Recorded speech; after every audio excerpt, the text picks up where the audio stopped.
14 বছরে 16 শালিটা যখন ফলের প্লেট নিয়ে গেছে, দুলে ভাই তখন বলে, এই পাগলি, আমি কি এগুলো ফল ফুট খাওয়ার জন্য আসি? এগুলোকে আমার বাড়িতে অভাব আছে? আমি আসি এক নজর তোর দেখার জন্য, তোরে দেখতে আসছিলাম রে পাগলি। আর চিন্তা করছি রাজশাহী নিউ মার্কেটে বিকালে নিয়ে যা 2টা 3 পিস কিনে দেবো, রাজি আসিস? তখন বলে, দুলে ভাই আপনার হাত ধরে জাহান্নামে যেতে উঠেছে।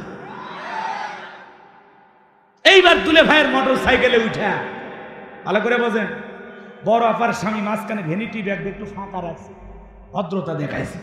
কিন্তু দুলে ভাই তো হেভি শিয়ানা, এখনকার যে হুন্ডার ব্রেক রে ভাই, এমন জায়গায় যায় একটু হালকা গ্যাপ দেখে ব্রেক করছি, ব্রেকে শালি ফাঁকা জায়গা পূরণ করেছে।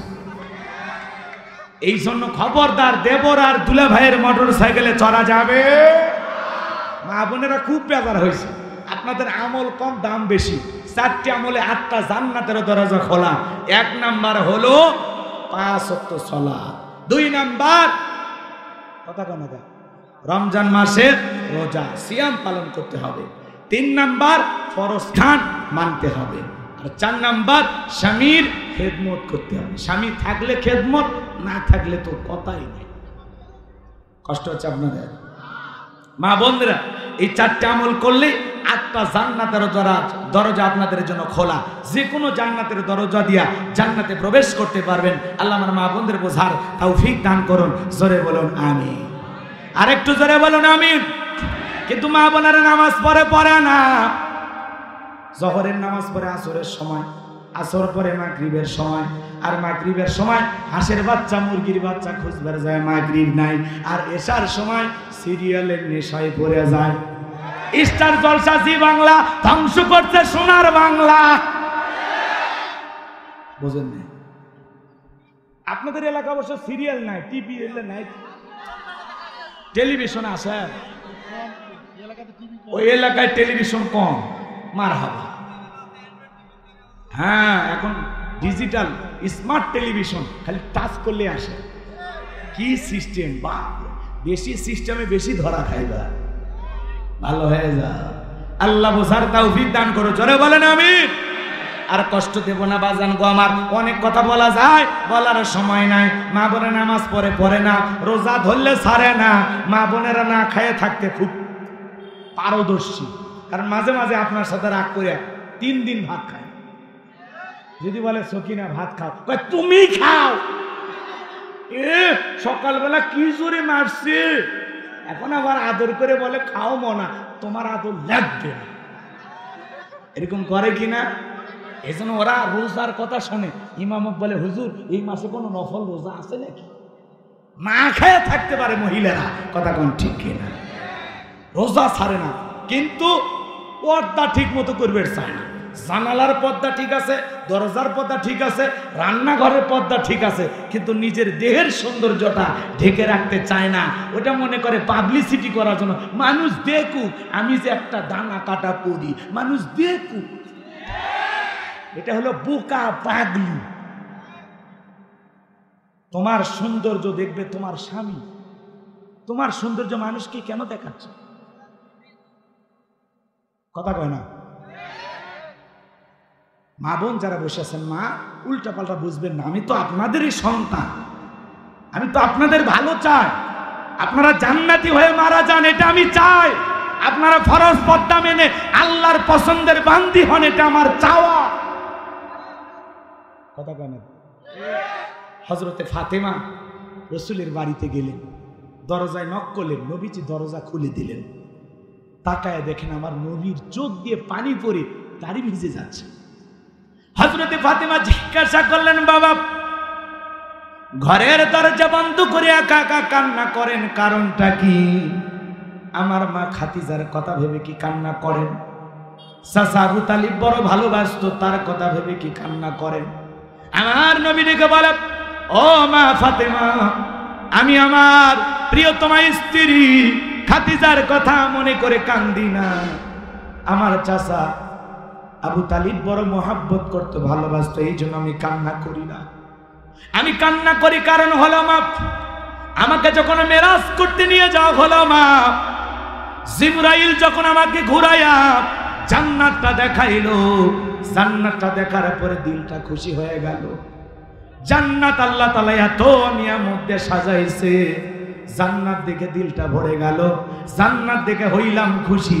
দোয়া করলাম বেশি বেশি আমার গুনাহগার উম্মত যেন হয় জান্নাতবাসী। এরপরে জিবরাইল বলেন, নবী গো, জান্নাত আপনি দেখলেন, এইবার চলেন আপনাকে একটু জাহান্নামটা ঘুরে দেখায়। বিশ্ব নবীকে যখন জাহান্নামের ভিতরে প্রবেশ করানো হলো, আমার নবী বলেন, আমি তাকায় দেখলাম জাহান্নামের ভিতরে শুধু আগুন আর আগুন। বিভিন্ন ভাবে মানুষকে জাহান্নামের ভিতরে শাস্তি দেওয়া হচ্ছে। আমি এক শ্রেণীর মানুষের দিকে তাকায় দেখলাম, ওই জাহান্নামের ভিতরে পুরুষের তুলনায় নারীদের সংখ্যাই বেশি। বলেন তো জাহান্নামে কারা বেশি যাবে, পুরুষ না মহিলা? আর একটু জোরে বলেন, আর একটু জোরে বলেন। এই জন্য মা বোন যারা বসে আছেন, ও রাজশাহীর মা বোনেরা, ওই জাহান্নামের ভিতরে বিশ্ব নবী বলেন পুরুষের তুলনায় নারীদের সংখ্যায় অনেক বেশি। আমি তাকায় দেখি এক শ্রেণীর নারীদের চুলের মুঠিগুলো ধরে আসমানের দিকে টেনে ধরা হয়েছে, পা থেকে মাথা পর্যন্ত জাহান্নামের আগুন দাউ দাউ করে জ্বলতেছে। মহিলাদের চিৎকারে মনে হয় আসমান জমিন ভেঙে পড়বে, এত জোরে চিৎকার মারতেছে। গরম পানি যেরকম থকবক থকবক করে, তাদের দেহটা জাহান্নামের আগুনে তেমনি ভাবে জ্বলতেছে আর থকবক থকবক করতেছে। এই আযাবের দৃশ্য দেখে একবার তাকায় দেখেছি, দ্বিতীয়বার আর তাকাইতে পারি না মা। এইবার যখন জিবরাইলকে বললেন, ভাই জিবরাইল, এই সমস্ত নারীদেরকে কেন এইভাবে আযাব দেওয়া হচ্ছে, এই নারীদের কি এমন অপরাধ? জিবরাইল ডেকে বলেন, নবী, এই সমস্ত নারী তো তারা যারা দুনিয়ার জমিনে মাথায় কাপড় দিত না, বেপরদায় চলাফেরা করত, স্বামীর ওয়ার্ডার ফলো করত না। এই জন্য আল্লাহ পাক এই নারীদেরকে এইভাবে জাহান্নামের আগুনে জ্বালাইতেছেন। হযরতে ফাতেমা শুনে ডেকে বলে, বাবা, এই যদি হয় জাহান্নামী নারীদের শাস্তি পর্দা না করার কারণে, আমি ফাতেমা আজ থেকে আরো বেশি করে পর্দার গুরুত্ব বাড়াইয়া দিলাম। বলেন আল্লাহু আকবার। রাজশাহীর মা বোন যারা বসে আছেন, মা, বেপরদায় চলার কোনো সুযোগ নাই মা। আল্লাহ বলেন, অকরনা ফি বুয়ুতিকুন্না ওয়ালা তাবাররাজনা তাবাররুজাল জাহিলিয়াতিল উলা। নারীরা তোমরা ঘরের ভিতর অবস্থান করো, খবরদার জাহিলিয়াতি যুগের মেয়েদের মতো নোংরা অশ্লীল পোশাক পরে নিজের দেহকে প্রদর্শন করো না। জরুরি প্রয়োজনে যদি নারীরা বাইরে যায়, অবশ্যই বোরকা পরে ফরজ পর্দা মেনে যেতে হবে। পর্দা নারীর সিকিউরিটি দিবে, পর্দা নারীর নিরাপত্তা দেবে। কোনো সম্ভ্রান্ত ভদ্র ফ্যামিলির মেয়ে বোরকা ছাড়া বাহিরে যেতে পারে না। একটা নারী যদি ঢিলা ঢালা বোরকা পরে, হাত মোজা পা মোজা লাগাইয়া রাস্তাতে হেঁটে যায়, মনের অজান্তে শ্রদ্ধা সম্মানে মাথাটা নত হয়ে আসে। পর্দা হলো প্রত্যেকটা নারীর সৌন্দর্য রক্ষা করে, প্রত্যেকটা নারীর জন্য পর্দা হলো অহংকার। পর্দাশীল নারীর উপরে আল্লাহর রহমত নাজিল হয়। যে নারী নেককার পর্দাশীল, তার পেট থেকে নামাজি নেককার সন্তানও জন্ম নেয়।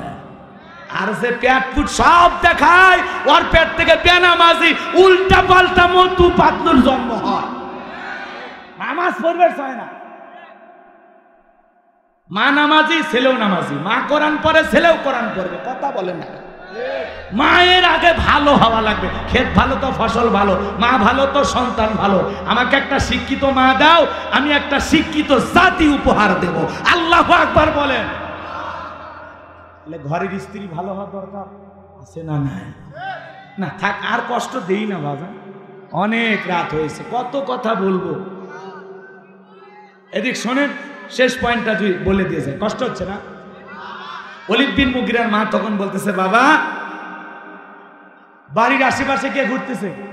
তোর চাচা, তারে দিয়ে ভালোবাসা বিনিময় করেছিলাম, যার ফলে তোর জন্ম হয়েছে। রাসূল যে তথ্য দিয়েছে এটা নির্ভুল তথ্য। আল্লাহু আকবার বল। তার মানে তোর বাপ তোকে জন্ম দেয় নাই, জন্ম দিয়েছে তোর চাচাই। কথা বলেন ঠিক কিনা? এজন্য আল্লাহ বলেন, উতুল্লিম বাদা যালিকা জানিম, ও হলো পিতৃ পরিচয়হীন যার সন্তান। আজকেও নবীকে যেই দেশের লোকই গালি দেখ না কেন, মনে রাখবেন, নবীকে গালি দেয় তারা বাপ সারা অবৈধ পদ্ধতিতে জন্ম হয়েছে যারা। যে আমার নবীকে গালি দেব ওটা নিঃসন্দেহে একটা বাস্টার্ড, কথা বলে ঠিক কিনা? যে আমার নবীকে গালি দেবে ওই ওর জন্মে ঠিক নাই। কথা ক্লিয়ার? নবীজির অপমানে যদি না কাঁদে তোমার মন, মুসলিম নয় তুমি মুনাফিক, নবীজির দুশমন। আমার নবীকে যে গালি দেয় এ কখনো মানুষ হতে পারে না, নিঃসন্দেহে জানোয়ার। কথা কোন না? নবীজির অপমান সইবে না রে মুসলমান। ভারতের যেই কুলাঙ্গার গালি দিয়েছে ওই কুলাঙ্গারের জন্য কোটি কোটি ভারতের মুসলমানেরা রাজপথে আন্দোলন করতেছে। আল্লাহু আকবার বলে। আসাদ নূরের মতো নাস্তিকের জন্ম হয়, আম্মা জান আয়েশাকে নিয়ে বাজে কথা বলে। কথা বলেন না কেন? এই জন্য নাস্তিকদের বিরুদ্ধে আমাদের প্রতিবাদ। কথা বলেন না কেন? পারবেন তো ইনশাআল্লাহ? রসুলের মহব্বত আর ভালোবাসায় সূরা কাউসারের শুধু আলোচনা শুনলেই হবে না, আমরা আজ থেকে শিক্ষা গ্রহণ করব। রসুলের দুশমনদের সাথে কোনো আপস চলবে না। যে বিশ্বনবী কিনা বাজে ভাষায় গালি দেবে ওই সমস্ত নাস্তিক বেঈমানদের প্রতিবাদ করার জন্য, প্রয়োজনে ফাঁসির দড়িতে ঝুলানোর জন্য যদি আমাদের প্রতিবাদ করতে হয়, বিক্ষোভ মিছিল করতে হয়, কারা কারা রাজপথে রসুলের ইজ্জত সম্মান রক্ষা করার জন্য নামতে রাজি, হাত তুলে দেখা। লিল্লাহে তাকবীর। হাত নামা। আপনারা নাম শুনেছেন আমাদের দেশের একজন বক্তা, আলোচিত সমালোচিত ব্যক্তি, সবাই জেনে জানে, নাম হলো গিয়াসউদ্দিন তাহিরি। এই তাহিরি ভাইকে কয়েকদিন আগে কিছু ভাইয়েরা ধাওয়া করেছে, দৌড়ানি দিয়েছে। আজকে সে আবার বিক্ষোভ মিছিল বের করেছে। সে বলতেছে আমার অপমান এটা আমার মুরিদেরা মানবে না। রাজপথে সে স্লোগান দিতেছে। আমরা বলতে চাই তাহিরি ভাই, রসুলকে নিয়ে যখন অপমান করে তখন তো আপনি রাজপথে দেখা যায় না। এদেশের অনেক বড় বড় বিপর্যয়ের সময় আপনার কোনো ভূমিকা আমরা দেখতে পারি না। কথা বলেন ঠিক কিনা? এই জন্য আমরা বলবো আপনার উপরে আঘাত এসেছে, আপনাকে কিছু ছাত্র ভাইয়েরা ধাওয়া করেছে, দৌড়ে পালিয়ে গেলেন। কেন কেন দৌড়ে পালাবেন? এই জন্য আমরা বলতে চাই আপনার যে কণ্ঠ, আপনার যে ভয়েস, আপনার যে টন আল্লাহ তাআলা দিয়েছেন, এটা একটা নিয়ামত, এটা কাজে লাগান। আপনার জিকির নিয়ে অনেকে উল্টাপাল্টা বানাইছে, এখানে আপনার দোষ নাই, বুঝলাম, কিন্তু আপনি ওই জিকির করেছেন, ওইটা আবার বাদ্যযন্ত্র দিয়ে ডিজে জিকির বানায়া বিয়ের বাড়িতে, পূজার অনুষ্ঠানে, মিছিল মিটিংয়ে, সব জায়গায় দয়াল তোর নয় আছে না জিকির হয়। তো এগুলো আপনি আর করার সুযোগ দেবেন না।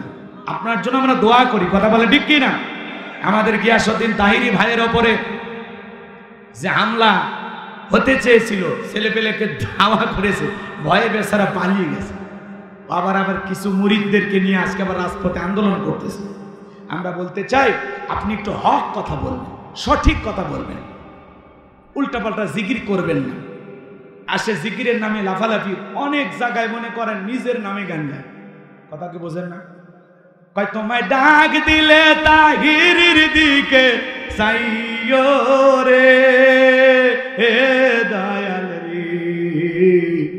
কি টান জানেন? বেচারা কণ্ঠটা কিন্তু হেভি। কথা কয় না? তার মাহফিলে কিন্তু হাজার হাজার লোক হয়, মানুষ খালি দেখতেই যায়। কথা কয় না? এই জন্য আমরা তাহিরি ভাইয়ের জন্য আল্লাহর কাছে হেদায়েতের দোয়া করি। আল্লাহ পাক যেন তাহিরি ভাইয়ের কণ্ঠটা হকের পক্ষে আল্লাহ কবুল করেন। জোরে বলেন আমিন। উল্টাপাল্টা জিকির করবেন না, সঠিকভাবে কোরআন সুন্নাহর দাওয়াত দিবেন। দাওয়াত প্ল্যাটফর্মে আপনার মতো মানুষের দরকার আছে। আমার প্রিয় তাহিরি ভাইয়ের উপরে যে ছেলেপেলে ধাওয়া করেছিল, এ বিষয়ে আমরা দুঃখ প্রকাশ করতেছি। ভবিষ্যতে আবারও তিনি সতর্ক এবং সাবধান হয়ে কোরআন সুন্নাহর কথাগুলো প্রচার করবেন, এই দাবি আমরা তার কাছে রাখতেছি। কথা বলেন ঠিক কিনা? আর শাইখ আহমদুল্লাহকে নিয়ে উল্টাপাল্টা কথা বলতেন, বড় বড় আলেমদেরকে নিয়ে মাঝে মাঝে উল্টাপাল্টা কথা বলতে। টাকাটা যদি হালাল হয় আর আপনি যদি নামাজি হয়ে কুরবানি দেন, আপনি যদি 10-20 হাজার একটা ছাগলও কুরবানি দেন, 10-20 হাজার টাকার একটা ছাগলও যদি কুরবানি দেন, নিয়ত সহি, টাকা হালাল, নামাজি হয়ে যদি কুরবানি দেন, আপনার এই ছাগলের রক্ত জমিনে পড়ার আগে আরশের মালিক আল্লাহর কাছে কবুল হয়ে যাবে। এজন্য আল্লাহ বলেন ওয়ালাকিন ইয়ানালুহুত তাকওয়া মিনকুম। আল্লাহ বলে বান্দা কয় লাখ টাকার গরু কুরবানি দিলি, ওইটা আমি আল্লাহ দেখি না, আমি আল্লাহ দেখি তোর অন্তর। তোর অন্তরে যেইটা আছে আমি আল্লাহ সেইটা কবুল করব। এই জন্য বাজান গো আমার, অন্তরে তাকওয়া দেখে আল্লাহ কুরবানি কবুল করবে।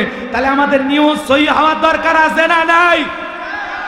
অনেকে ভাগে কুরবানি দেয়, হাজি মানুষ, বেনামাজি, সুদখোর, ঘুষখোর, হারাম ইনকাম করে এমন ব্যক্তির সাথে ভাগে কুরবানি দেয়। বলেন তো হাজির কুরবানি হবে? হাজিক তখন জিজ্ঞাসা করা হয়, আপনি হাজি মানুষ, বেনামাজি, সুদখোর, ঘুষখোর, নামাজি না, এদের সাথে কেন কুরবানি দিচ্ছেন? আপনি তো ইচ্ছা করলে একা একটা ছাগল দিতে পারতেন। বলে বাড়িতে কেউ ছাগলের গোশত খায় না, এই জন্য একটু গরিতে ভাগ দিচ্ছি। আমি আজ আমার নিয়ত সহি, টাকা হালাল, দুই একজনের একটু সমস্যা আছে, ওই কিছু না হলে তো গোশত খাওয়া হবে। এই কুরবানিগুলো হবে, কথা কর না কেন? আমি একবার বলেছিলাম যে সুদখোর, ঘুষখোর, বেনামাজি এদের কুরবানির পশু আমি জবাই করব না। আমি মসজিদে বলেছিলাম, পরে মসজিদ থেকে বের হইয়া, পরে মসজিদ থেকে খেয়াল করে, পরে মসজিদ থেকে বের হইয়া বেনামাজির আন্দোলন শুরু করে দিল যে এই হুজুর আমাদের কুরবানি পশু জবাই করবে না। ঠিক আছে, আমরা বেনামাজি একদল হয়ে জবাই করব, হুজুরের কাছ থেকে জবাই করে নিবই না। পরে মসজিদের মধ্যে এত বিশৃঙ্খলা সৃষ্টি হয়ে গেল, পরে সভাপতি আমাকে ফোন দিয়ে কয়, হুজুর আপনি আর আইসেন। তার মানে কি বেনামাজির পাওয়ার দেখছেন, সুদখোরের পাওয়ার দেখছেন? এই কথা কয় না, হারাম ইনকাম করে, হারাম কাজ করে, যদি একটু বলতে চান লাগিয়ে যায় কলিজে। তবে এখন অবশ্য এরকম হবে না, কিছুটা পরিবর্তন হবে আশা করছি।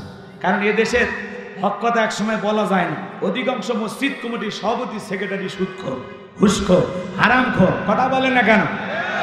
এগুলো পরিবর্তন করতে হবে। আলেমদেরকে মসজিদের সভাপতি, সেক্রেটারি বানাইতে হবে, যাতে 7 দিন হুজুরের ছুটিতে থাকলেও ওই সভাপতি যেন নামাজ পড়াইতে পারে। এমন লোক সভাপতি বানায় বিসমিল্লাহ সহি করে বলতে পারে না, কথা কয় না।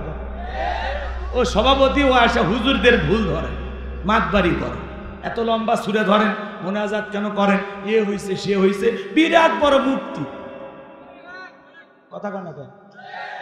রাগ কইরেন না, রাগ কইরেন না। তাহলে কুরবানি কার জন্য? নিয়ত কি করা লাগবে? সহি, যে গোশত খাওয়ার জন্য না। আরে ভাই জবাই করে তো গোশত আপনিই খাবে, ছেলে মেয়েই খাবে, আত্মীয় স্বজনের বাড়ি দিবেন, গরিব দুঃখীকে দেবেন, প্রতিবেশী যারা কুরবানি দিতে পারেন না তাদেরকে দেবেন। কুরবানি মানে ত্যাগ করা, উৎসর্গ করা, স্যাক্রিফাইস করা, বিলিয়ে দেব, বন্টন করব।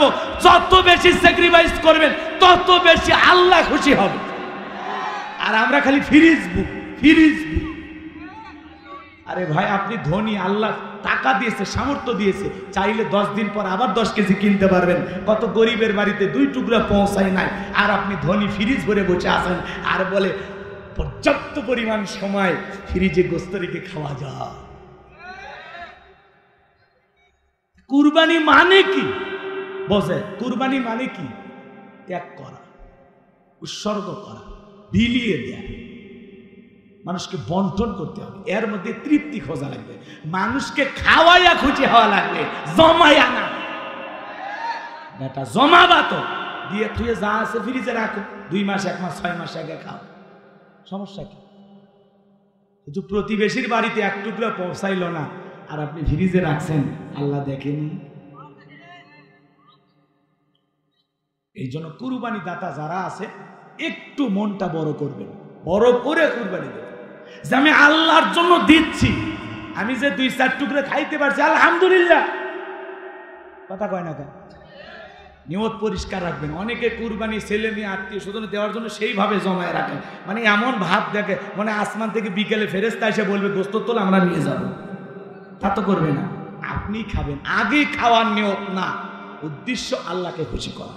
এরপরে দিয়ে তুই যতটুকু থাকে আলহামদুলিল্লাহ, কথা কয় কি? পারবেন তো? কারা কারা হাত তোলেন তো আরেকবার। আল্লাহ আমাদের সবাইকে কুরবানি দেওয়ার তৌফিক দান করুন, জোরে বলেন আমিন। হাত নামান বাজান গো আমার। এইবার 3 নাম্বার আয়াত আল্লাহ রাব্বুল আলামিন বলেন ইন্না শানিয়াকা হুয়াল আবতার। আল্লাহু আকবার। আমার আল্লাহ ডেকে বলেন নবী যারা আপনাকে লেসকাটারির বংশ বলে গো নবী, আপনি মন খারাপ করবেন না, কষ্ট নেবেন না। ওই আবুল আহাব উতবা সাইবা ওদের বংশে বাতি জ্বালানো কেউ থাকবে না, আমি আল্লাহ ওদেরকে নির্বংশ করে ছাড়বো। নবী গো, আপনার ছেলে সন্তানগুলোকে আমি আল্লাহ শিশুকালে নিয়েছি, আপনি মন খারাপ করবেন না, কষ্ট মনের মধ্যে নেবেন না। আপনাকে মোহাব্বত করার, আপনাকে ভালোবাসার জন্য কোটি কোটি রুহানি সন্তান আমি আল্লাহ জমিনে পাঠাবো। আমরা রসুলের রুহানি সন্তান, কথা বলে ঠিক কিনা? তাম পৃথিবীতে 700 কোটির উপরে মানুষ, এর মধ্যে 200 কোটি প্রায় মুসলমান। আমরা সবাই রসুলের রুহানি সন্তান। এই জন্য রসুলের মোহাব্বত ভালোবাসায় কলিজায় থাকা লাগবে। নবীজির অপমানে যদি না কাঁদে তোমার মন, মুসলিম নয় তুমি মুনাফিক, নবীজির দুশমন। এই ফ্রান্সের লোকেরা 2021 সালে নবীজির কার্টুন প্রদর্শন করলেন, দেখলেন না? পুরো পৃথিবীর 200 কোটি মুসলমান আন্দোলন করলো, এ ফ্রান্সের জালেমেরা কার্টুন প্রদর্শন বন্ধ করো, নইলে পৃথিবীর মানচিত্র থেকে ফ্রান্সকে আমরা মুছে ফেলবো। আমার রসুলের কি কোনো ছবি আছে? আমার রসুলকে দেখতে কার্টুনের মতো। জোরে কন্যা উজুবিল্লাহ। মুখে দাড়ি লাগাইয়া, নাকটা বেঁকা করিয়া দিয়া, দেয়ালে কার্টুন টাকায় বলে ইনি মোহাম্মদ। মোহাম্মদ মানে প্রশংসিত। আজে বাজে যতই কথা বলেন, মোহাম্মদ মানে প্রশংসিত। আপনার আমার প্রিয় নবী এই পৃথিবীর শ্রেষ্ঠ মহামানব, যার চরিত্রের সার্টিফিকেট আল্লাহ দিয়ে বলেন ওয়া ইন্নাকা লাআলা খুলুকিন আযীম। আল্লাহ বলেন নবী গো, আপনি মহান চরিত্রের অধিকারী, আপনি পুত পবিত্র। আযীম আরবিতে এমন একটি শব্দ যার গভীরতা মাপা যায় না। চিৎকার মেরে বলেন আল্লাহু আকবার। সেই নবীকে গালি দেবে যারা, নিঃসন্দেহে অবৈধ যার সন্তান তারা। বিশ্ব নবীকে গালি দিয়েছিল ওয়ালিদ বিন মুগিরা, ওয়াকাত্তু ভাষায় নবীকে গালি দেয়। নবীর অপমান আল্লাহ সহ্য করতে পারে না। কথা বলেন, নবীর অপমানকে আল্লাহ সহ্য করতে পারে। আল্লাহ আয়াত নাজিল করে বলেন উতুল্লিম বাদা যালিকা জানিম। নবী গো, যে ওয়ালিদ বিন মুগিরা আপনাকে গালি দেয়, এ হলো পিতৃ পরিচয়হীন যার সন্তান, এর জন্মে সমস্যা আছে। ওইটার না, রসুলের মহাব্বত থাকলে ওটার কোনো সুযোগ নাই। একটু গরম করতেছি, কষ্ট হয় নাকি? জায়গা ওঠে। এই যে ভারতের যেই কুলাঙ্গা আমার নবীকে গালি দিয়েছে, ওই কুলাঙ্গারের ফাঁসি নিশ্চিত করতে হবে। কথা কম না কেন? বিরক্ত হয়েছেন আপনারা? কেউ আমার বাপকে গালি দিলে সহ্য করব, মাকে গালি দিলে সহ্য করব, আমার দলকে গালি দিলে সহ্য করব, কিন্তু বিশ্ব নবী হলেন আমাদের কলিজার টুকরা নবী। নবীকে কেউ বাজে ভাষায় গালি দিলে, কুরুচিপূর্ণ মন্তব্য করলে, ওয়াকাত্তু ভাষায় নবীকে গালি দিলে, প্রয়োজনে ওরে ধইরা ওর বুকের উপরে সইরা সিম্পা টান দিয়ে ছিঁড়ে কুকুরকে খাওয়াবো। বেটা রসুল, বেটা রসুলের সামনে বেয়াদবি করবা।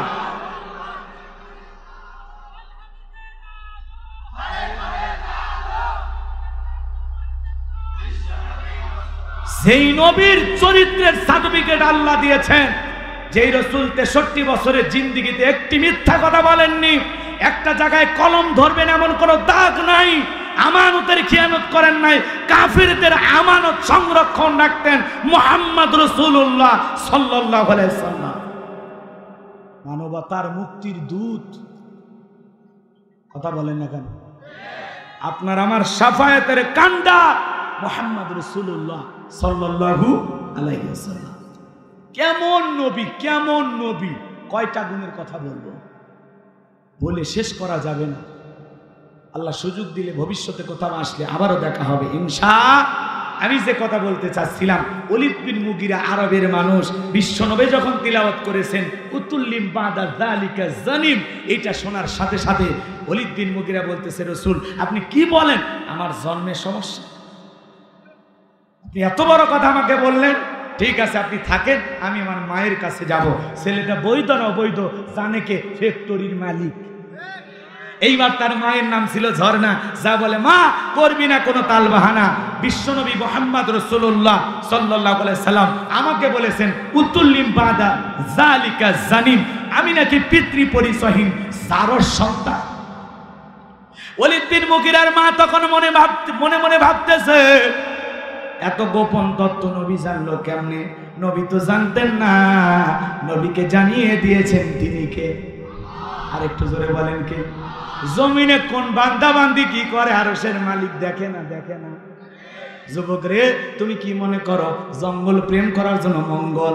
জঙ্গলে কেউ না দেখলে একজন দেখেন, তিনি কে? কথা কয় নাকি? জিয়া পার্কে যায় বান্ধবীর সাথে টাঙ্কি মারলে আল্লাহ দেখে না?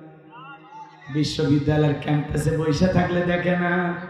চিড়িয়াখানায় যায় গাছের গোড়ায় বসে থাকলে দেখে না? না হলে ফেরেশতারা লজ্জায় ঢোকেই না, কথা কয় না। ফেরেশতাদের শরম আছে নাকি? আপনি যা করবেন আল্লাহর ওয়ার্ডার ফলো করবেন, আপনি যেই জায়গায় ফেরেশতারা সেই জায়গায়, কথা কয় না? আপনি সিনেমা হলে যাচ্ছেন, ফেরেশতারা লিখতেছে না? কেউ পতিতালয়ে গেলে লিখবে না?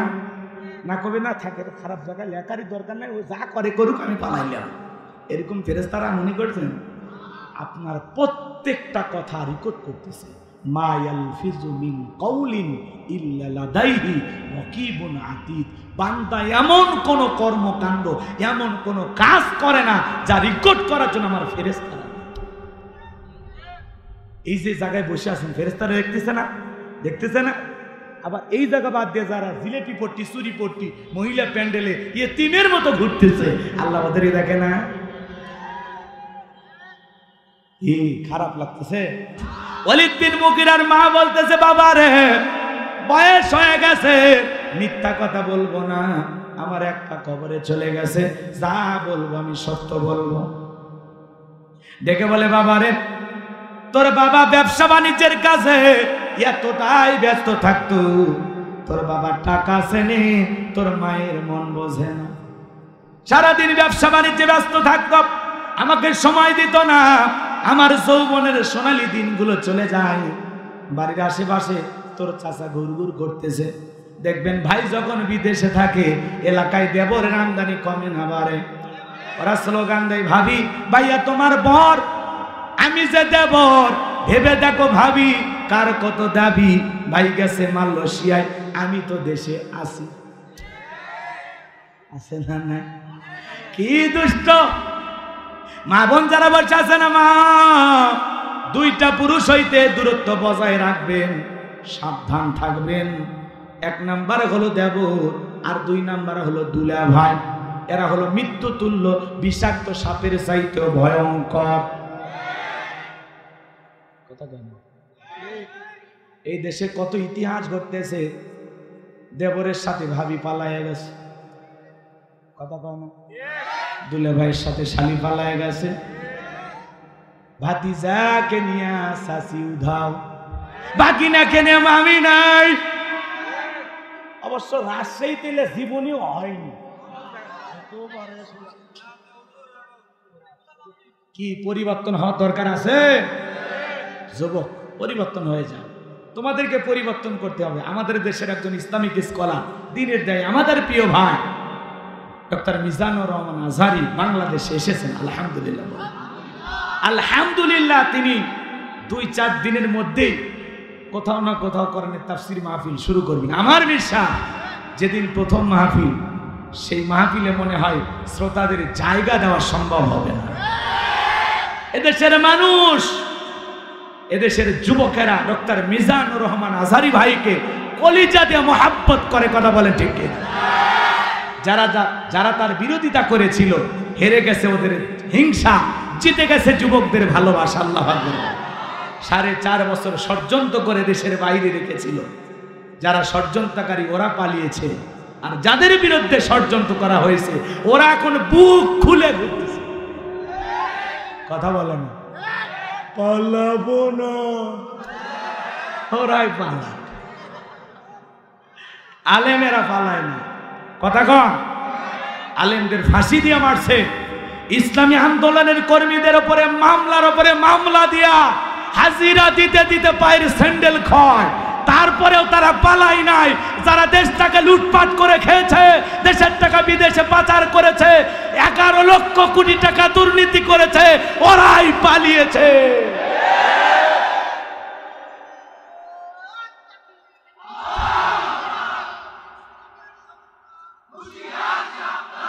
আমার রাজশাহীর বাবাজিরাও, রাত অনেক গভীর হতে চলেছে, আর কষ্ট আপনাদেরকে দেব না। খারাপ লাগে নাকি বাজান? খারাপ লাগে। এই সময় মা বোনদেরকে বলবো, মা, দেবর আর দুলাভাই হইতে সাবধান, এই দুই পুরুষের নজরে ঠিক নাই। কথা কয় না কে? এদের নজরে ঠিক আছে? দেখবেন কত ভাই বিদেশে থাকে, চান্স পাইলে দেবর ঢুকে বলে, ভাবি আপনার চেহারার দিকে তাকাইলে মনে হয় না আপনি দুই বাচ্চার মা, মনে হয় আপনার বিয়ে হয়নি। বিয়ে যদি না হয়, এই হারামি কারে ডাকিস ভাবি কইয়া? ভাবি তো ডিজিটাল ভাবি। তখন বলতেছে, তুমি শুধু আমার সৌন্দর্যের প্রশংসা করো, তোমার ভাই তো কিছুই বলে না। ওই ভাইয়ের কি সেই চোখ আছে? ভাবির ভিতরে যদি আল্লাহর ভয় থাকতো, কোরআন হাদিস যদি বুঝতো, ভাবি ডেকে বলতো, কুল্লিল মুমিনিনা ইয়াগুদ্দুনা মিন আবসারিহিম। আল্লাহ বলেছেন মুমিন পুরুষের দৃষ্টি থাকবে নিচের দিকে। আমাকে দেখার অধিকার তোর ভাইয়ের আছে, তোর জন্য আমাকে দেখা জায়েজ নাই, ঘর থেকে বের হয়ে যা। আর এখনকার দেবর বাড়ির ভিতর ঢুকলে ভাবি আর বলে, হ্যাঁ তোকে আমি ছোট ভাইয়ের মতো দেখি, কাছে বস। ছোট ভাই ওটা কথা কম। এই যে যুবকেরা খুব আশা করছিল, ওদের জন্য একটু হালকা দিল হলো আর কি। কষ্ট হয়েছে আপনাদের? বিরক্ত হন নাই তো? সমাজে এই জিনিসগুলো ঘরে ঘরে হচ্ছে, ঘরে ঘরে। আপনাদের ঘরের ওয়াজ হচ্ছে। আচ্ছা, জামাই বাড়িতে আসতেই পারে, শাশুড়ির সামনে যাবে, ফল ফুট কেটে দেবে, বাবা জামাই খাও। কিন্তু কি করো? শাশুড়ি ফলের প্লেটটা সাজাইয়া 14 বছর 12 বছর 16 বছরের যুবতী শালীকে বলে, মা এটা তো দুলে ভাইকে দিয়া, শিয়ালের কাছে মুরগি বানাচ্ছে। এর চাইতে বোকা শাশুড়ি আর আছে? শাশুড়ির উচিত জামাইয়ের সামনে যায় খাবার পরিবেশন করা। সে মায়ের মতো খবর নিবে, বাবা জামাই তুমি কেমন আছো, তোমার ব্যবসা বাণিজ্যের কি খবর, আমার মেয়েটা কেমন আছে, আমার নাতনিগুলো কেমন আছে। কথা বলে না? শাশুড়ি মায়ের মতো দেখা করবে, কথা বলবে, সমস্যা নাই, কিন্তু শালীর সাথে দেখা করা জায়েজ